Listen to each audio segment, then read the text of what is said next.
a couple of letters now to an Isle of Wight newspaper, the first one being a really encouraging and grateful letter from a patient recently in the island's St Mary's Hospital. We'll look at this letter in a few moments, which praises NHS staff. Before we look at the letter in more detail, let's ask our panellists, with so many praising the service they've received from NHS staff and so many praising the NHS, why are we focusing more on the negatives in the news regarding the NHS than the positives? Now, the NHS, most people have got nothing but praise for the NHS, and most people will only say positive about their experience of being in hospital. And yet the media is full of scary, dark, worrying coverage of the NHS, isn't it? Why is it? It doesn't seem to be very balanced, does it? No, but it's always like that, isn't it? It's like anything. If we have a bad service, whether it's a restaurant or whatever, you're going to hear about it. And the news like to say, you know, they tend to focus on the negative because that gets the people talking, doesn't it? And it takes a lot for someone to actually send a letter and actually say something good. Usually people send a letter, a complaint, rather than something good. And most people I've spoke to have always had you know, good experience with the NHS. You just always get the odd one, and that's the one people remember, and that's the one that gets talked about. We need a series of TV programs focusing on everything that's uplifting.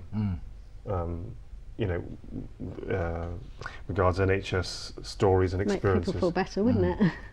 Have you spent much time in hospital yourself, Mike? I've got a very high regard for the NHS. I had a mild heart attack last August. It wasn't horrific. I knew about it, and I can't fault the care I had.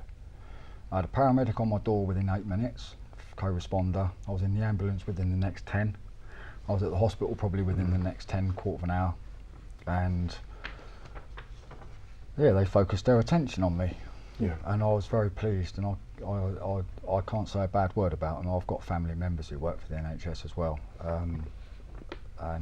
Well, a family member, and she works extremely hard. And that's all they care about, saving lives. Yeah. You know, I'm busy, I'm saving lives. And so I think the problem is the media will always pick out a bad point and they will focus on it. They'll home in on it and they'll make it 3-4 times worse than it is. Yeah. My concern with the NHS is that they're underfunded, and me being a driver and spending quite a bit of time on the road, I say I'm a driver, when I'm not at work and I'm driving around, the amount of roadworks and stuff that are being done, which are completely unnecessary, and that money could go to the NHS, I think. I think the NHS are just a target for, you know, bad talk. And I was recently in hospital, and not only for one night, and I was in a bad way. Not only were all the staff really efficient, they were kind, they were friendly. They're really friendly. I can't think of anything that was lacking, and to me, I've never been in a private hospital, I've never had private healthcare, but I can't see any difference in what I received. I mean, okay, it was only one night. That's all mine was.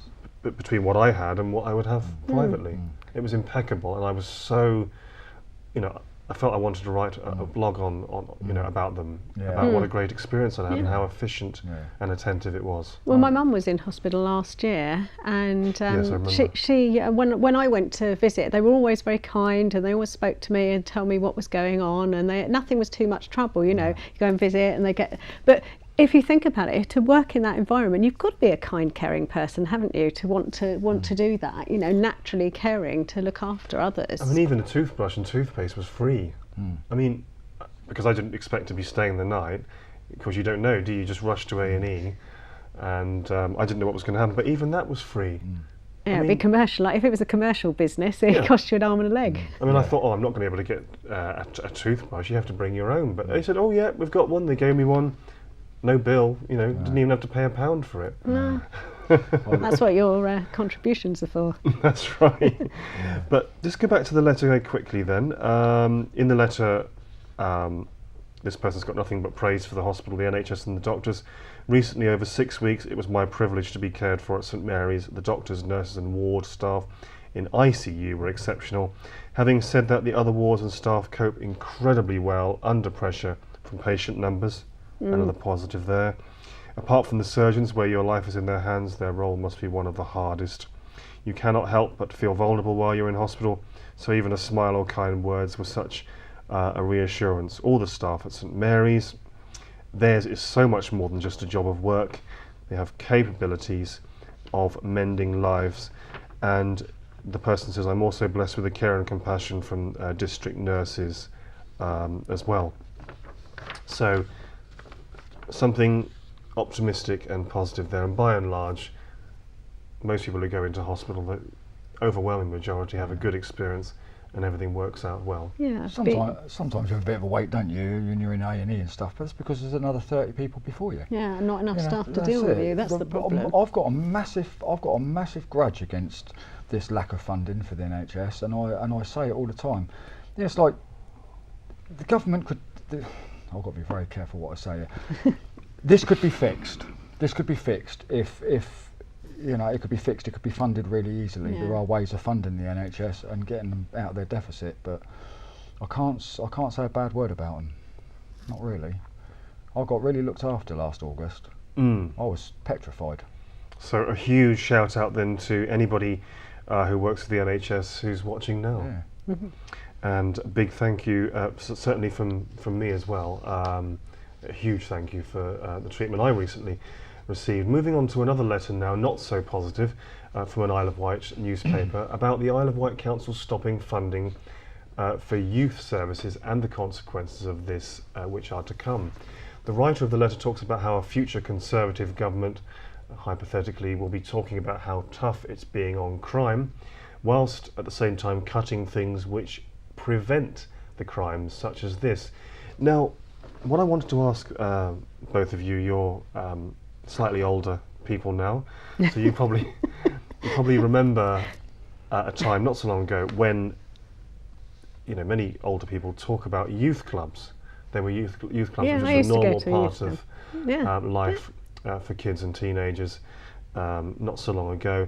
Many people say that because they don't exist anymore, or not in the same form, this is why things are such a mess now and why there's so much antisocial behaviour. How much of that do you think is true? How much of it is down to the lack of youth clubs? Well, I think, you know, I don't know about you, but when I was young, I used to go to a youth club, did you? It was just the natural thing to do. It was something to do in the evenings. It was open, you could go, you know, a couple of times a week, and it kept all the teenagers together. But the trouble is, when you haven't got something like that, the teenagers of today, what do? They've not got a lot to do. If they're too young to go out to the pubs, they're too old for other groups. If they hang around the street, and I know I've got a young son, well, I say young son, he's grown up now, but I remember when he was sort of 16, 17, you go out with about 8 of them would go out for walking, and the police would always sort of split them up and say you're not allowed to have too many in a group, which I can understand it might be threatening to some people, but when you know your own kids, but it was because there's nothing to do, so they just go and hang around and sit in a park or something, because there's literally nothing for them to do. And I think a lot of people, I don't know about the crime with it, because I know, as I say, my son wasn't into all of that sort of stuff, but you know, we do. I think it's important to find something for them to do, really, rather than just hanging around the streets. Yeah, there's not enough activity groups. To be fair, it's not just down to lack of resources that's responsible for some of the crime. You know, I think it's not just lack of resources. It's lack of enforcement laws now, where you can't chastise. Not like, I mean, if I was a kid, if I behaved like some of them did today, I'd get a thrashing, a serious thrashing. You can't do that anymore. The police don't have the same power as they used to have. I remember back in the 80s, if we, you know, I used to walk around with my mates in the streets of Portsmouth, and we quite regularly get stopped. You know, is it like, isn't it partial bedtime, Sonny? No. You know, and things, but you had the police to do it. You don't see foot bobbies anymore, therefore there's nothing to be frightened of anymore. You can go and commit a crime, and by the time you've run a couple of miles down the road, the police are about an hour behind, because there's just no resources. I think youth centres, activity groups would be good. the trouble is, whenever you want to go and do anything like that, it costs money. The cost of that falls back on the parents. There isn't the money around anymore to allow anything of any reasonable. What's the word I'm looking for? There's not the resources around anymore to allow these kids to be able to do anything. There's no parks. There's nothing.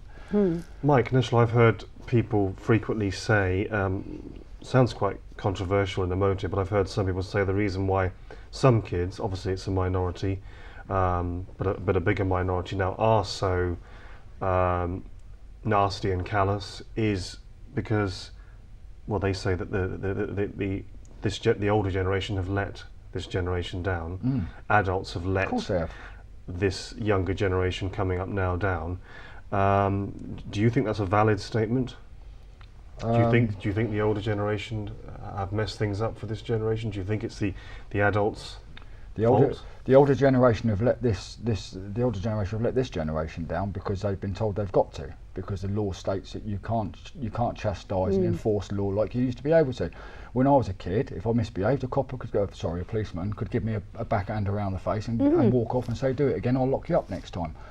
They can't do that anymore. They've got no power. People aren't even scared of the police anymore. So in a nutshell, if they don't bring back that kind of discipline and that kind of deterrent, if they don't reinforce the ability to do that, do you think we're doomed? Yeah.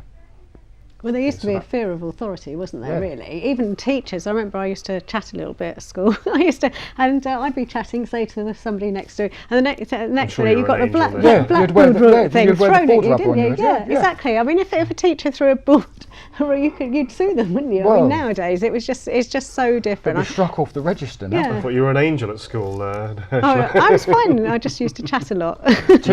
Two things back in, I'll say this quickly, two things back in the 80s that our generation, when I was a teenager back in the 80s, there was three words, that our age generation was absolutely petrified of. Borstal Detention Centre. They haven't got none of that anymore. But they had that sharp shock. Yeah, they had that programme, didn't they? Did you see? Back to Borstal or something, and they showed that the young guys of today went there and they couldn't do it. They couldn't hack it, could they? No.